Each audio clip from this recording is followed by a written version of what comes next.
Why do you think I should vote for you?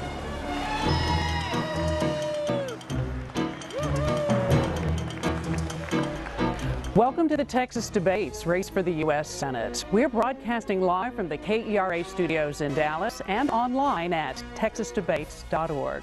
I'm KERA's Shelley Kofler, and I'll be the moderator during the next hour as we bring you the first one-on-one debate between Republicans Ted Cruz and David Dewhurst. 41-year-old Ted Cruz is a Harvard Law School graduate who served as the Director of Policy Planning for the Federal Trade Commission and as the state of Texas's Solicitor General. He's currently a private attorney in Houston. 66-year-old David Dewhurst graduated from the University of Arizona and started a successful energy company, Falcon Seaboard, based in Houston. He was first elected as Texas Land Commissioner and has served as Texas Lieutenant Governor since 2003. The candidates will be answering questions posed by Republican voters who've been following their campaigns and by journalists. Political reporter Crystal Ayala from Univision, Texas. Peggy Fekak, the legislative bureau chief for the San Antonio Express-News and Houston Chronicle. And Ross Ramsey. He's the executive editor for the Texas Tribune. Gentlemen, thank you so much for being here. We have all agreed on some rules for this debate, so let's get started. Based on a coin toss, the first question from Peggy Fekak goes to Ted Cruz. Mr. Cruz, more than 11 million undocumented people are in this country. Do you support or oppose deporting them? And do you support a guest worker program for which a number of them could qualify as laid out in the state Republican Party platform? Well, thank you for being here, and thank you for everyone in the studio audience for joining us. You know, the question you raise touches on a crisis that our nation is facing. We have a crisis in illegal immigration, and the unhappy truth is neither party is serious about solving the problem. In my view, we need to do three things. Number one, we need to do everything humanly possible to secure the border. The reason there are 11 million people here illegally is because the federal government has fallen down on its vital job of securing our borders. Number two, I am categorically opposed to amnesty. Amnesty is wrong, it's contrary to rule of law, and it's unfair to the millions of legal immigrants who waited in line and came here legally. And number three, we need to remain a nation that doesn't just welcome, that celebrates legal immigrants who follow the rules and come here seeking the American dream.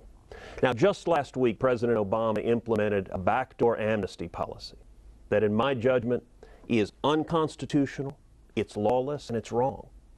The Constitution explicitly... And would you like to answer the question? The question was about a guest worker program. I do not support a guest worker program. And I do not support any expansions in immigration unless and until we secure our borders. And for too long, we've been listening to politicians talk about it, and they haven't gotten the job done. Okay, thank you, Mr. Dewhurst. Thanks, Shelley. Illegal immigration is a very, very serious problem. That combined with dangerous drugs which are coming into Texas, transnational gangs, and the federal government has done a terrible, terrible job in trying to secure our border.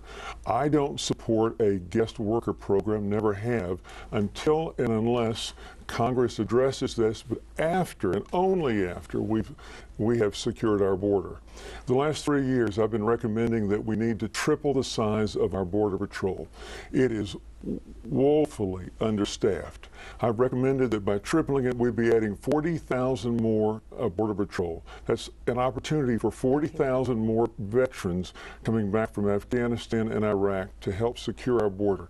And that will, because we've been running surge operations here in the state of Texas over the last 6 years, and that will stop illegal immigration. How would you deal with the people who are already here, more than 11 million people? Go first to Mr. Cruz and this Mr. Dewhurst, about 30 seconds each. We need to do a couple of things. Number one, eliminate sanctuary cities. There are a lot of cities in the state of Texas where immigration laws are not enforced. We need to enforce the law. And I'll point out this is an area where my opponent and I disagree. He was responsible for killing the bill that would have prohibited sanctuary cities. Number two, what we need to do is end the benefits for those who are here illegally. I oppose in-state tuition for illegal aliens. This, again, is an area of disagreement between me and my opponent. Mr. Dewhurst. Neither statement is true.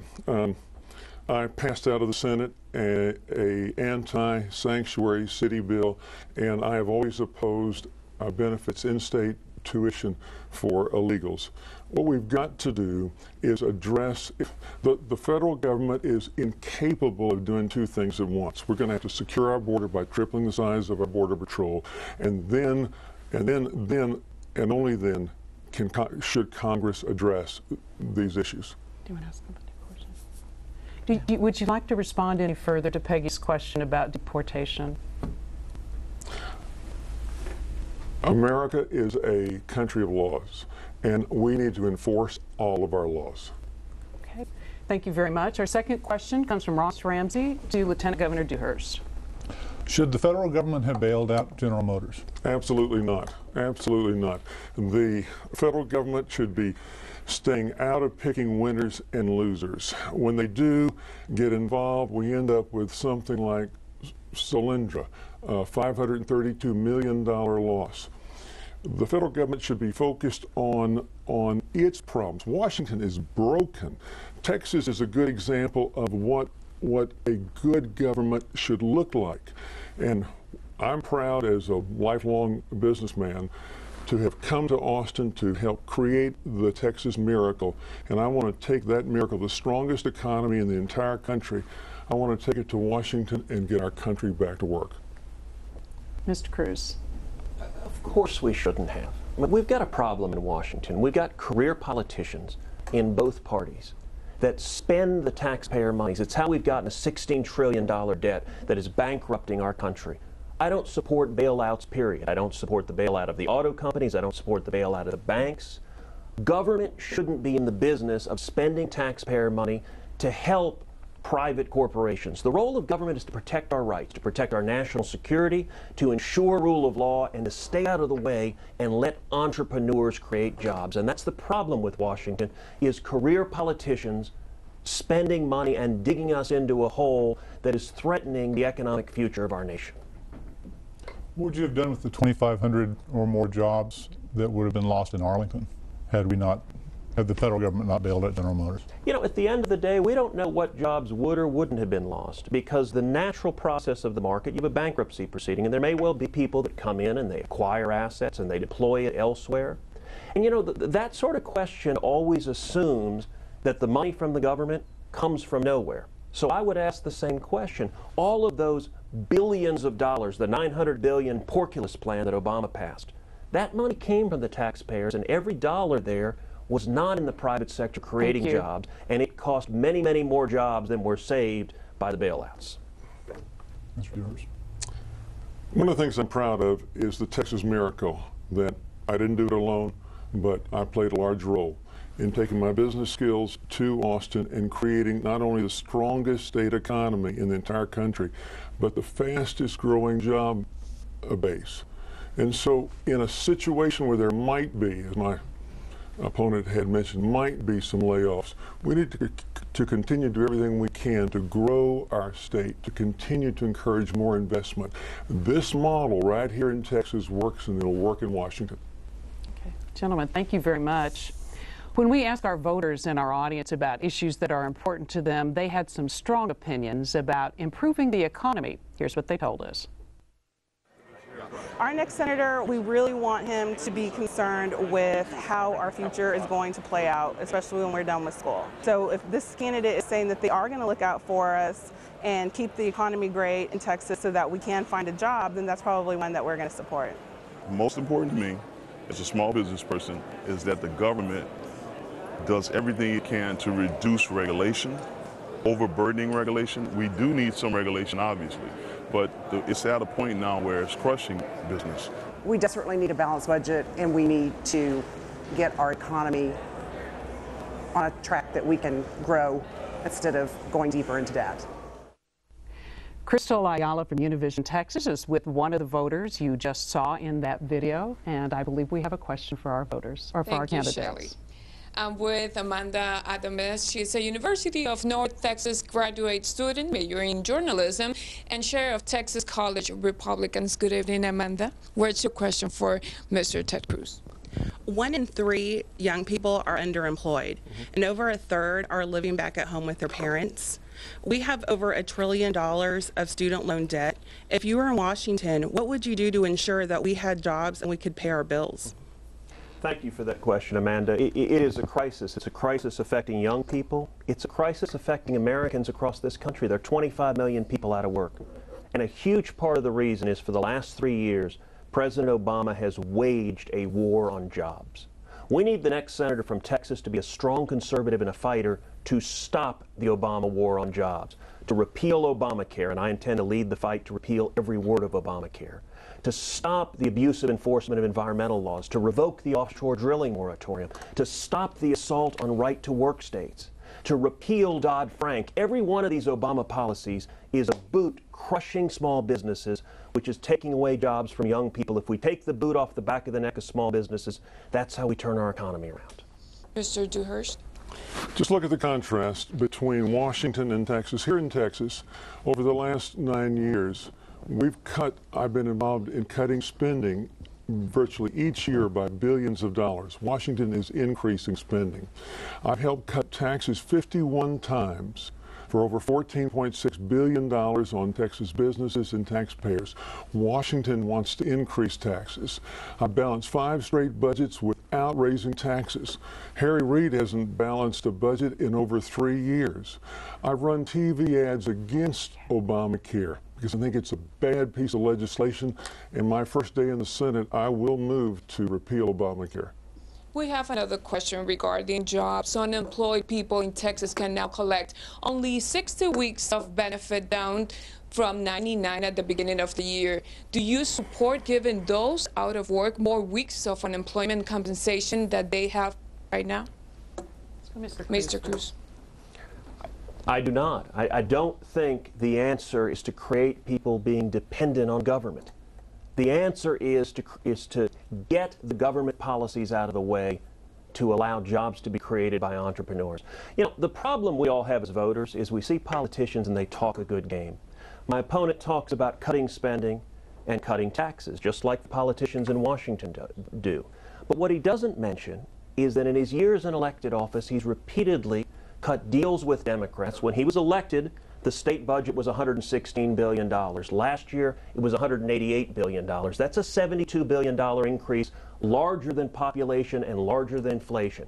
Taxes have gone up 49% since he's been lieutenant governor, and all of us are tired of politicians that talk a good game, but keep spending more and more money, and that's what's destroying jobs.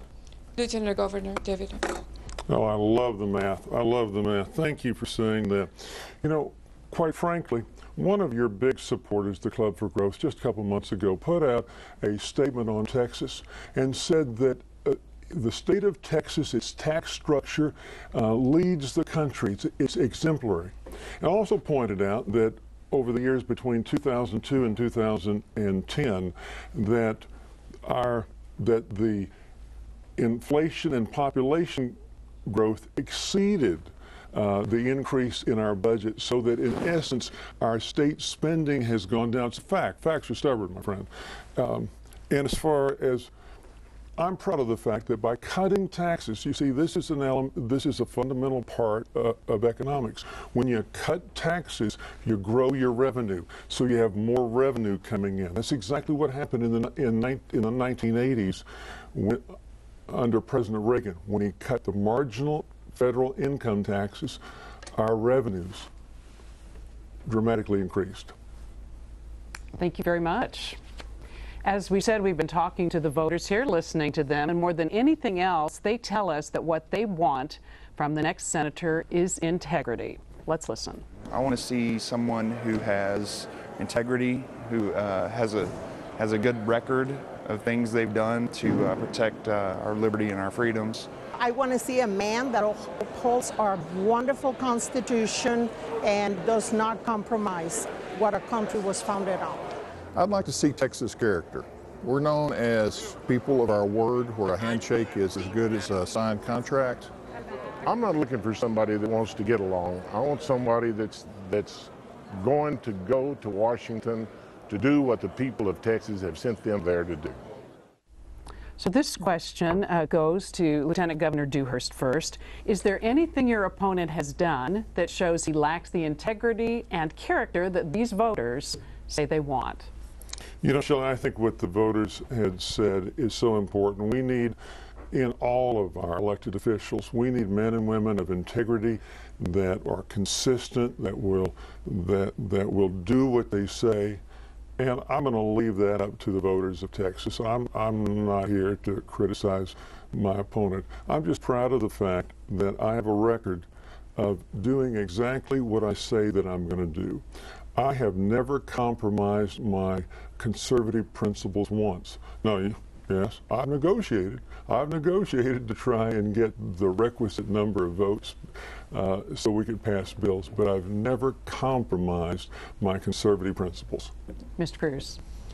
I'll leave the judgment of character to the voters, but from the beginning, what our campaign has been focused on is a straightforward comparison of my record of having spent a lifetime fighting to defend the Constitution and winning on a national level, and the Lieutenant Governor's record of serving in elected office for over a decade, repeatedly compromising with Democrats, increasing spending, increasing taxes.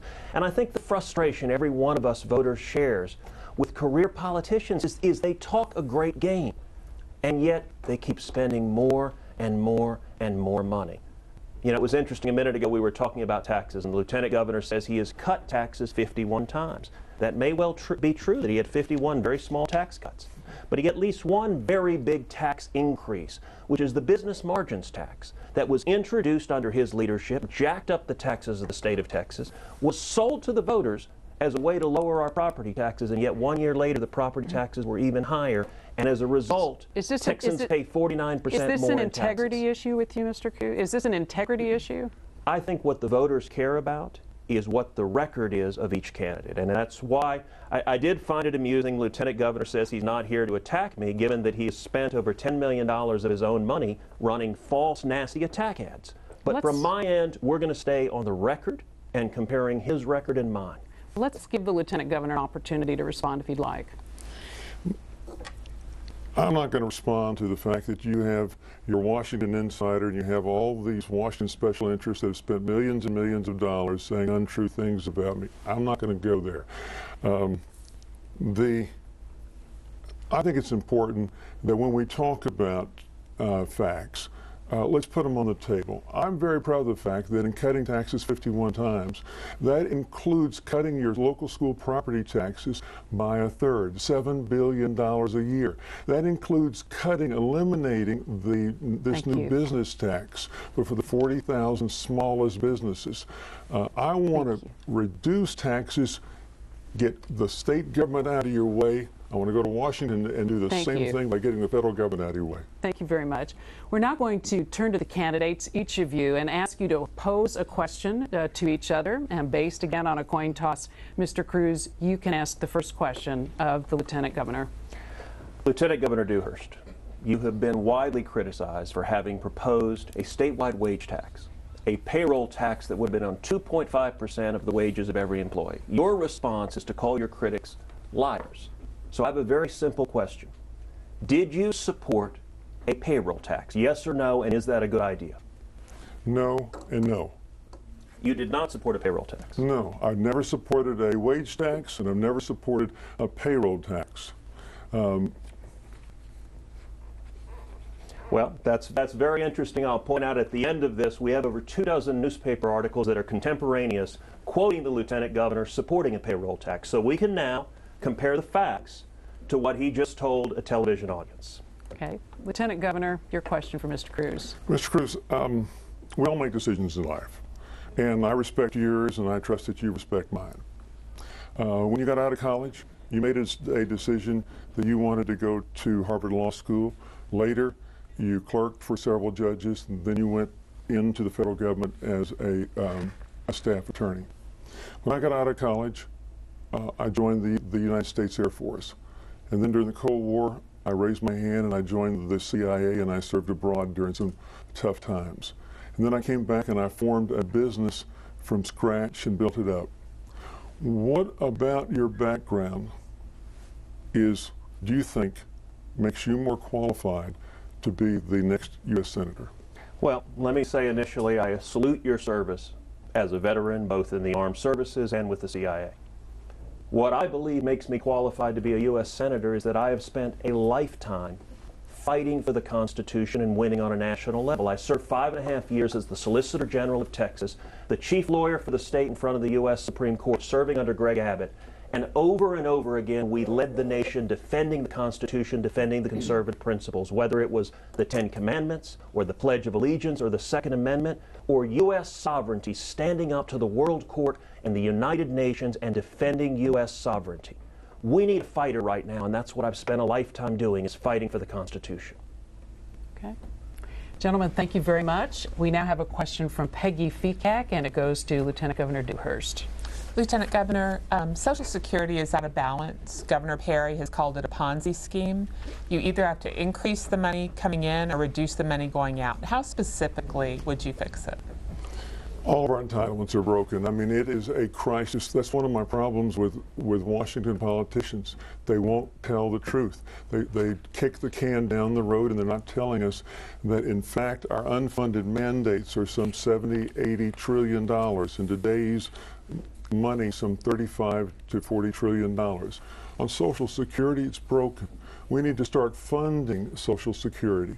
We're going to have to honor, in my judgment, honor the contract, honor our obligations with people that have retired. But we're going to have to raise the retirement age on a staggered basis. We're going to have to look at the cost of the cost index, which is higher than the CPI, and adjust that downward. And eventually we're going to have to consider a means testing. Did you want to follow on that at all? When you say consider means testing, what specifically are you looking at? I think Congress is going to have to take a look at whether or not people earning over a certain amount of money, even though they've made contributions into Social Security, they would continue to, they would receive those payments, or on a voluntary basis, because actuarially Social Security is bankrupt, and we've got to figure out how to make it solvent. Would you accept Social Security? Under the conditions of today, no. Mr. Cruz. Look, we have a crisis in spending and entitlements in particular. If we must have fundamental entitlement reform. I think the Democrats are being grossly irresponsible by not stepping forward to save Social Security. I'm running on fundamental entitlement reform. I think Social Security reform should have 4 elements. Number 1, those on Social Security or near retirement, there should be no changes whatsoever. We should honor the commitments made to our seniors. But for younger workers, people my generation, I'm 41. Many of us don't think Social Security will be here for us in the first place. 3 changes can save Social Security going forward. Number 1, gradually increase the retirement age. Number 2, set the rate of increase in benefits so it matches inflation rather than exceeding inflation. And number 3, for younger workers, allow us to keep a portion of our Social Security taxes in a private personal account that we own, that we control, and we can pass on to our kids and our grandkids. What's needed is leadership to step in and solve the problem. What do you think of Lieutenant Governor's idea of means testing? I think means testing is one possible solution that should be on the table. I don't know that it's necessary, but I think we need to do whatever's necessary to save the program. The problem has been we've had too many candidates talk about this, but then they face risk. You know, right now, Paul Ryan, they were running ads showing Paul Ryan literally throwing Granny off a cliff. You get demagogued on this issue, and what we need on this issue and everything else is leaders with courage to stand for conservative principles and to take the vilification of the left. Okay, thank you very much. Our next senator will find himself in the middle of a raging battle over health care. It's an important issue for our voters as well. I want the Republicans to stand strong and find free market solutions to deal with all the challenges in the healthcare system, instead of moving toward more and more like a socialized medicine system. The most important things are Medicare and also Social Security. They're trying to take Medicare away. What I want to see is that they make it better for the health insurance for elders. We need to get out of things like Social Security and entitlement programs, and that's where most of the growth in spending is expected to come from. We've got to do something about that sector. I want a senator that's willing to step up and ask those questions and put forward real solutions to those problems. And Ross Ramsey has a question now for Ted Cruz. Texas has the highest percentage of residents without health insurance, and many of them get their care in taxpayer-funded emergency rooms. If the Supreme Court overturned all or part of the federal health care law, what would you do about this? Well, there are two pieces of it. One, what to do about Obamacare, and two, what to do about health care generally. With respect to Obamacare, I think it's very likely the Supreme Court's going to cut the baby in half and leave some of it in place, get rid of some of it. If that happens, it's going to throw the mess into the laps of Congress, and it is going to be an epic political fight. The first bill I intend to introduce in the U.S. Senate is a bill to repeal every syllable of every word of Obamacare. And I intend to lead the fight to get that done. There's going to be enormous pressure to compromise. I think we should repeal it in its entirety. Now, the second half, what do we do when Obamacare is gone? We need fundamental reform of our healthcare system that moves towards market-oriented solutions, that empowers patients and disempowers Washington bureaucrats. Three that are most important are, number one, allowing the interstate purchase of health insurance so that we have a true 50-state national market that will let people buy low-cost health insurance rather than one with all of these government mandates that drives up the cost. Number two, expand health savings accounts. And number three, de-link health insurance from employment. Thank you very much. Governor Dewhurst. If Obamacare is declared unconstitutional, but some of the parts of the bill, because of the individual mandate, some parts of the bill are still in place, or if it's not declared unconstitutional, I'm not sure how both of us on the same day are going to move to repeal it, but I will move to repeal Obamacare, every single word, and throw it in the trash can, because it doesn't materially improve the health outcomes for Americans. It's an unconstitutional bill, and financially it'll break the back of every state. That's why I've been working for the last 6 years on free market permissive solutions, such as what we passed finally after 6 years last year, to provide incentives for doctors and hospitals, real world incentives, to work together to have better outcomes, follow best practices, focus on wellness, and keep people out of hospitals.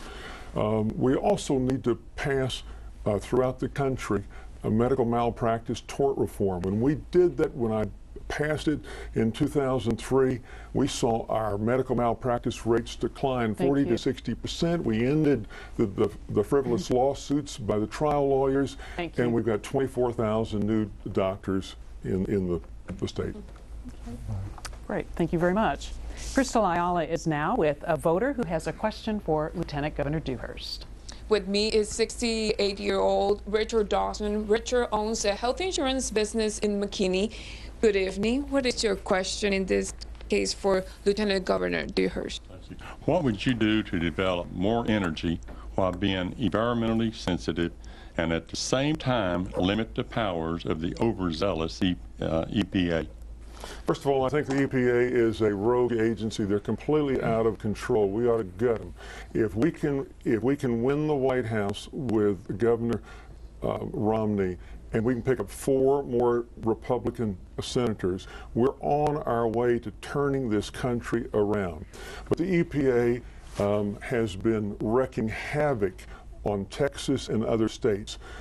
Those of us, and I'm as Lieutenant Governor, I'm working part-time, but we all feel like we've got a bullseye on our back because of the EPA. Texas is sitting today as the Saudi Arabia of natural gas. We've got the opportunity, the first time in our lifetimes, to truly have energy independence from foreign oil. And we need to be using that natural gas. We need to expand drilling, use it in transportation, which will lower the emissions, which is part of your question. Use it in electric generation, and this will dramatically benefit the economy of Texas and reduce emissions. Mr. Cruz? Look, we need to do everything we can to get the federal government out of the way of energy exploration. We need to be exploring and developing our natural resources. We have the potential, as Lieutenant Governor observed, for energy independence for the first time in modern history because of the incredible technological advancements in hydraulic fracking and horizontal drilling.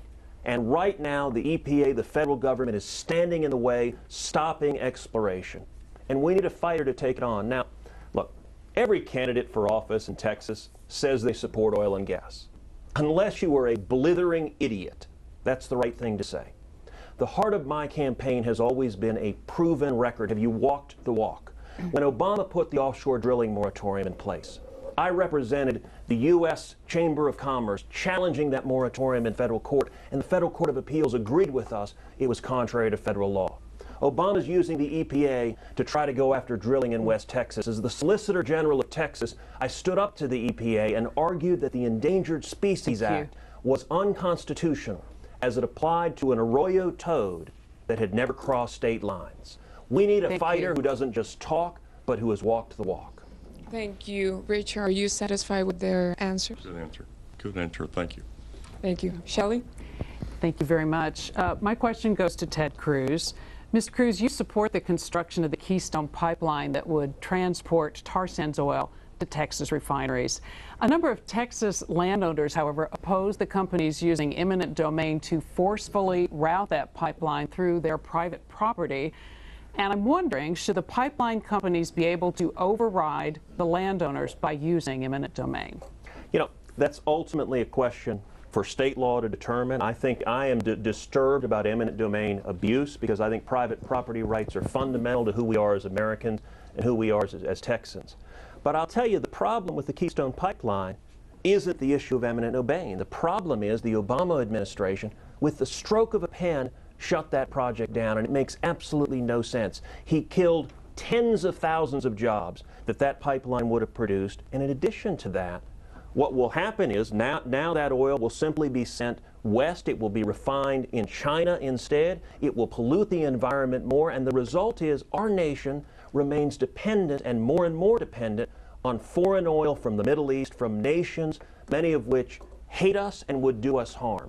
It made no sense, and it's an example of how Barack Obama is captive of the far left special interest. With the stroke of a pen, he shut down that project, killed jobs, hurt the environment, hurt the economy, and hurt our national security. If I might, I think some of the landowners would disagree. They do believe that eminent domain is part of the problem. They're in court right now because they believe it's part of the problem. Is there anything you would do to assist these landowners? Well, my view on eminent domain is that it should be limited with respect to the Constitution, the Fifth Amendment of the Constitution, that provides it can only be used for public use. For example, a few years back, the Supreme Court decided the Kelo decision. It was 5-4. I think Kelo was wrongly decided. What the Supreme Court concluded is you could use eminent domain for private purposes. In that instance, a woman in New London, Connecticut, her family home had been in her family 100 years, and the city condemned it to build a parking lot for a major pharmaceutical company. It went all the way to the U.S. Supreme Court, and the U.S. Supreme Court said, wrongly, I think, that the government could do it to help out private interests. I don't think we should be helping out private interests any more than I think, if I heard the Lieutenant Governor right, that he thinks that the federal government should be somehow favoring the natural gas industry. And I think picking winners and losers is what led to Solyndra. I think we ought to let it stay out of the way and let the market decide rather than have politicians pick which energy source they like. Thank you. I want to ask you the same question, Mr. Dewhurst, because you also have supported the Keystone Pipeline, and I think you're probably aware that there are landowners who do not want eminent domain to be used to force it through their property. What would you do for the landowners, or do you support eminent domain in this case? Once again, this is a great example of why we need proven conservative leadership. And I have that proven conservative leadership. I worked for 6 years in passing an eminent domain bill through the legislature that has been approved by landowners, by farmers, ranchers, that is fair, that it could only be used when there's a public purpose, and provides compensation, because otherwise I wouldn't have passed the bill, because otherwise it's a taking if someone doesn't provide fair market value. So how would you address this situation between the landowners and the pipeline company?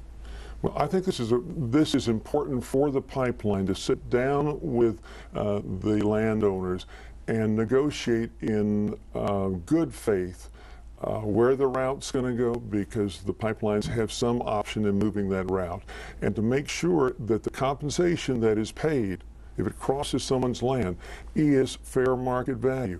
That was the problem with our eminent domain bill in the past. But Keep if they in mind, just Shelley, plain don't want it, if they just plain don't want it, and they don't want the check from the company, do Do you side with the landowners or the pipeline company? I think you'd have to take a look at if there are alternative routes, because there are judicial appeals that are available to landowners. But if logically the route goes through someone's property, I know for a fact in dealing with a lot of these companies in the past, when people have had complaints, folks have moved pipelines, they've moved electric highline wires. And so there's a lot of opportunity. But I have never favored one fuel over the other. You see, I'm the only person in this race, besides being a veteran, besides being in the intelligence business, besides being a businessman, I'm in the oil and gas business. And so I am I see a wonderful opportunity to grow our state. Okay, thank you. Crystal Ayala now has a question, again, for the Lieutenant Governor. Mexico is Texas' largest trade partner, yet the drug trafficking and violence in Mexico is spilling over the borders into Texas. How will you keep the gate open for commerce and trade and the gate closed for criminal activity coming right across the border? I think that's an excellent question, because Mexico is our friend. They are our #1 trading partner, and we've got to keep trade going back and forth. Although, of course, we've got a tsunami of violence and drug cartel activity, and now this new phenomenon with the transnational gangs coming in to our cities. So I would push for closing our borders by tripling the size of the Border Patrol, adding 40,000 more Border Patrol. At the same time, adding, and the federal government I think has been remiss on both points, adding more in the customs and protection side so we can move trade back and forth. We can expedite. We can use the smart cards, as they're starting to use in El Paso and other cities. So we can move legitimate trade into Texas and keep the bad guys out. Thank you, Mr. Cruz. I support free trade. Over 2 million Texans make their livelihoods in business and farming and ranching, exporting. We're the largest exporting state in the country. But at the same time, as you rightly noted, there is a crisis with illegal immigration. There is a crisis with our southern border, where the violence is spilling over and the federal government is utterly failing in its job to secure the borders. Just a little over a week ago, I was down in the valley meeting with the Texas Border Volunteers, men and women across Texas who go and spend their time guarding the border, and I saw photograph after photograph after photograph of people who have died crossing the border because the federal government is failing in its jobs. 60% of the people apprehended are what they call OTMs, other than Mexicans, many of them from Middle Eastern countries whose interests are very hostile to our own. Many of them, tragically, are Asian women being brought in for sex trafficking. We've got to get serious about securing the border and stopping the violence from crossing over. We need fences, we need walls, and we need to triple the Border Patrol and use security and technology to solve the problem. Thank you very much.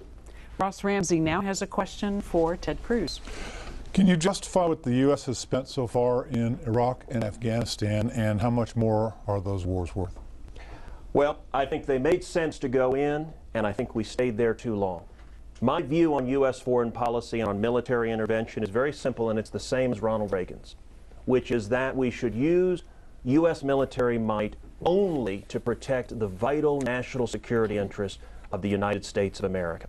And that any time we do, we should follow the Weinberger doctrine. We should go in with overwhelming force. We should have a clearly stated objective, and then critically, when we're done with that, we should get the heck out. I don't believe in nation building. I think that the job of the men and women in our military who bravely risk their lives to protect our freedoms is to hunt down and kill our enemies, not to build democratic utopias across the world. We don't have the money to do that, and it's not their job. And unfortunately, a lot of politicians in Washington, when we get somewhere, they want to stay rather than solving the national security threat and coming back home. Thank you. Would you cut defense spending to balance the budget? No. I do not think that the defense budget should be used as a purpose of balance. I think the defense budget should be keyed on exactly what I said, the vital national security interest of the United States.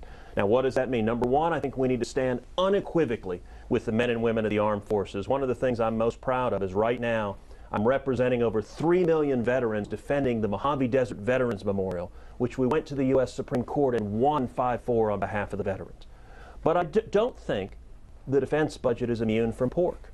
You know, every budget cycle in Washington, you see that the Pentagon submits a budget of what the generals and admirals and military leaders say we need for our national security, and members of Congress add spending on top of that.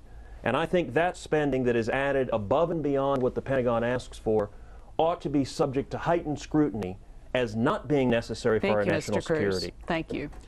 Governor Dewhurst, same question about Iraq and Afghanistan. I think we went into both countries for the right purposes.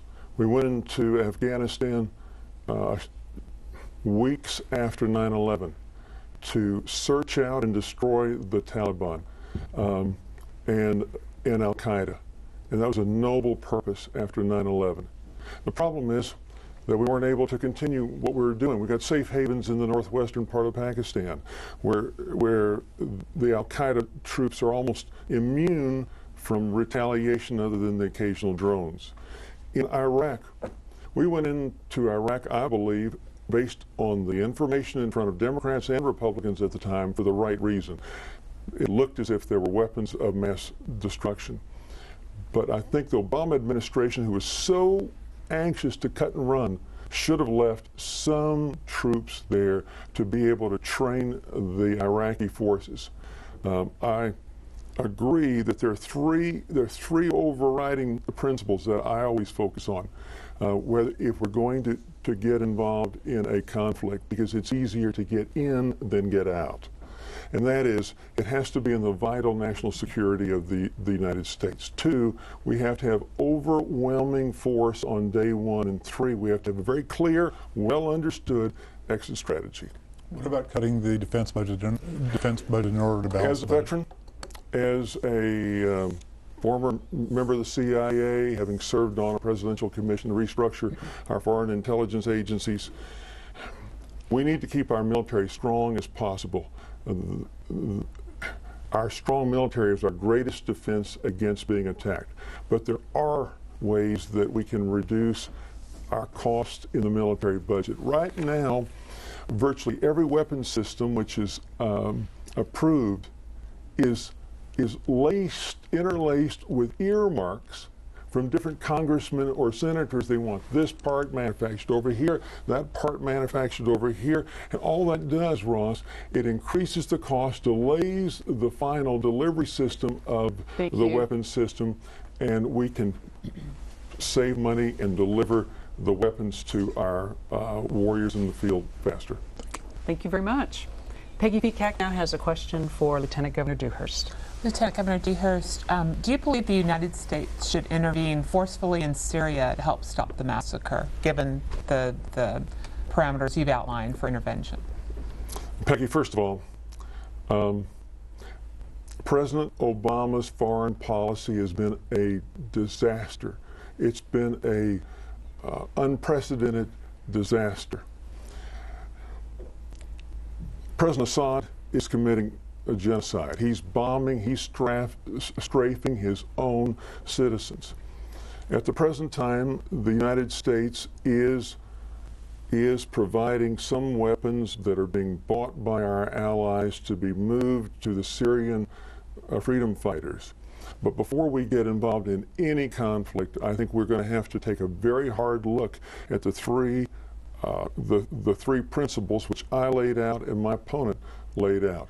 It's got to be in the overwhelming, vital national interest of the United States. We have to have overwhelming superiority as far as force, and we have to have a very clear exit strategy. I don't think we're at that point today. If I was in the Senate, I'd be a no vote today, but things may change in the future. I do not think we should intervene militarily in Syria. As I said before, the only justification for doing so is the vital national security interest of the United States. President Obama has not even attempted to lay out any such argument. At the end of the day, President Obama is trying to get us involved in there because the United Nations is leading, and the president famously said, and oxymoronically said, he wants to lead from behind.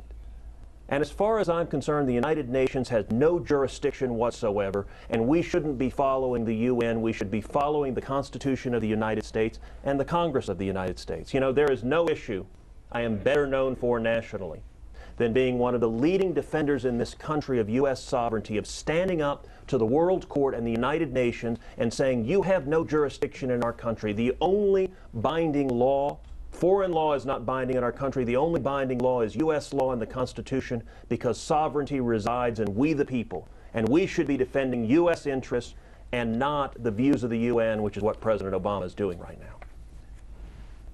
Is it a follow-up? Sure, if you'd like to.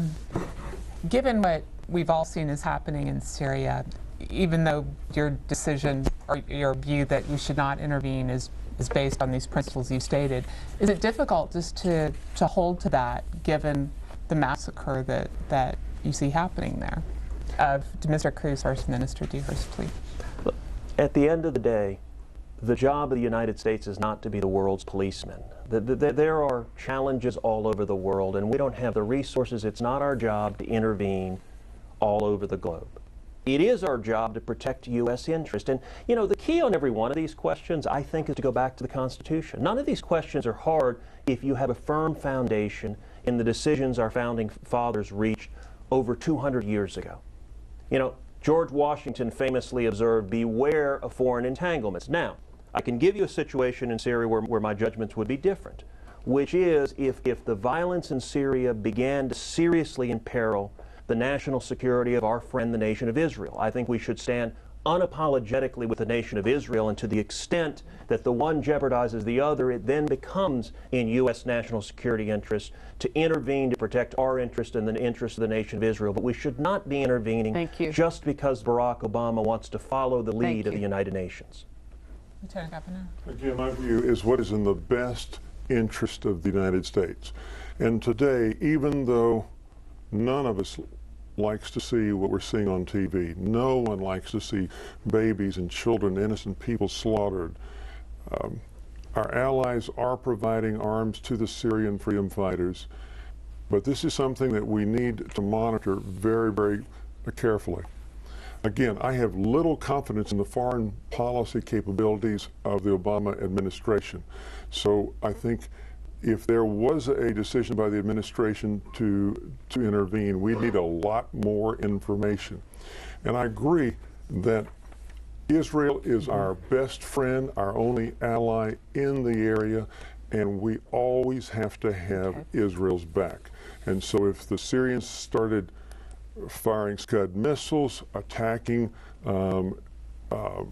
Israel, that we would have an obligation to defend them. Okay. This question first from Mr. Cruz. Do you support the current TSA airport security searches, which have been so controversial, we've heard so much about? And if not, how would you change those procedures and still provide a high level of safety in our airports? I strongly oppose the TSA's policy of groping innocent civilians. I have spoken out on this for many, many months. And I think it is typical of the left's policy that they violate the law-abiding rights of innocent citizens rather than going after the wrongdoers. I think we would be far better off actually following the national security approach the nation of Israel does.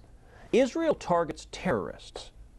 The United States, we're too politically correct to do that, so instead we look for weapons, and that means we do a body cavity search of a 90-year-old nun, which doesn't make any sense. We need to defend our liberty and defend the Constitution. And I'll point out this issue is a illustration of a critical difference between my opponent and me.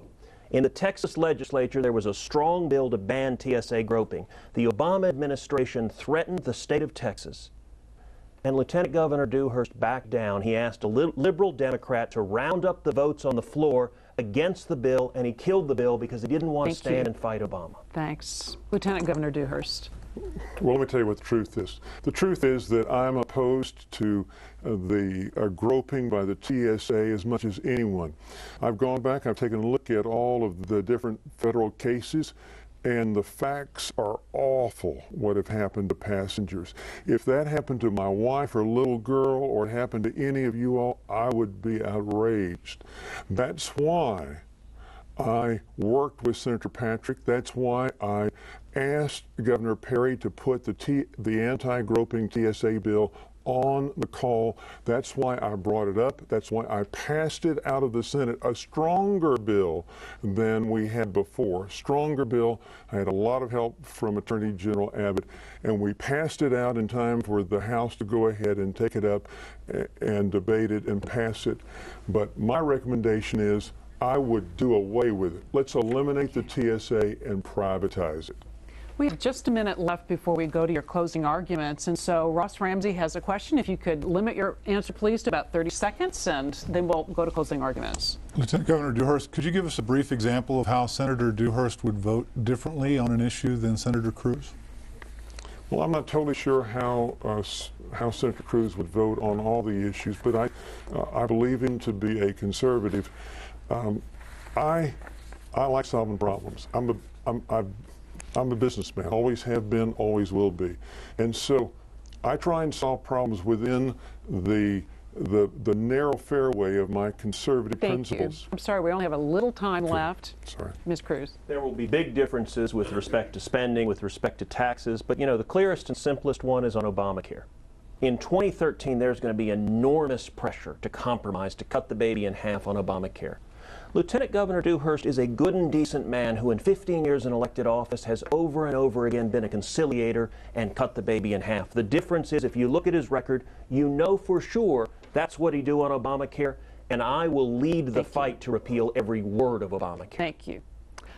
We're now at the end of our debate, and we have time for closing statements, and based on a coin toss, Lieutenant Governor, you go first. Well, thank you for this evening, and thank to the panel for being here, and ladies and gentlemen, thank you for watching this evening. I think you've heard some contrast this evening.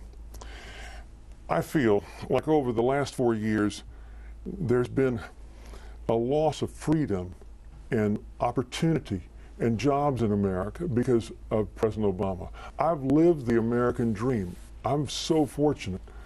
I'm a businessman, lifetime businessman, but I didn't inherit anything. The only thing I inherited was from my mom, faith, integrity, and hard work, and my dad, who was killed when I was 3 years old. And I inherited service to country and the heart of a fighter. I am a fighter. I fought all my life. When I got out of school, I joined the United States Air Force during the Vietnam War. I volunteered during the Vietnam War. A couple of years later, when this country was at risk, when the Cold War, I volunteered again. And I went into the CIA and I served abroad and slept every night with several weapons under my pillow. It was a tough situation. I came back to Houston, formed a company from nothing, and had to fight to build that company. And we got knocked down, but we never gave up. And then I tried to take my business skills to Austin, and we've created the very best economy in the entire country. We're the fastest growing job creator in the entire country. And I want to take those skills to Washington and get our country back to work. Okay. Mr. Cruz. Our country's in crisis. We're going broke. Our national debt is larger than our gross domestic product. And the unhappy truth is it has been career politicians in both parties that have gotten us in this mess. All over the country, Americans are standing up and saying enough, that they're fed up with the same tired establishment incumbents who don't believe anything, and they're turning to new leaders, strong conservatives and fighters who will stand up to Barack Obama, who will stop the spending and turn around the debt. I've spent a lifetime fighting to defend the Constitution and to defend conservative principles. We have seen conservatives all over the state unite behind this campaign. We were outspent 5-1, and yet we're in this runoff because Tea Party leaders and Republican women and grassroots conservatives came together. Just about every conservative leader in the state has endorsed this campaign, from Kelly Shackelford to Kathy Adams to Peggy Venable to David Barton. And just about every major conservative leader nationally has endorsed this campaign, from Sarah Palin to Sean Hannity to Rick Santorum. If you think the answer to what's happening in Washington is to send another go-along to get-along establishment politician to Washington, then you have an easy choice in this race.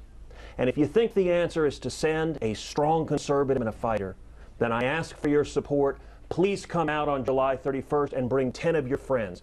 Texans are standing up, and I give you my word, when we win this race, Texas is going to lead the fight to stop the Obama agenda, to defend free market principles, and to restore the Constitution. Thank you, gentlemen, for a great debate. We appreciate your coming, and thanks to the voters who are here and to my colleagues for taking part in this Texas debate. KERA and other stations will also be broadcasting a debate between the Democrats competing for this U.S. Senate seat, and you can find details about that at texasdebates.org. Don't forget, Election Day is July 31st. Thank you all for joining us.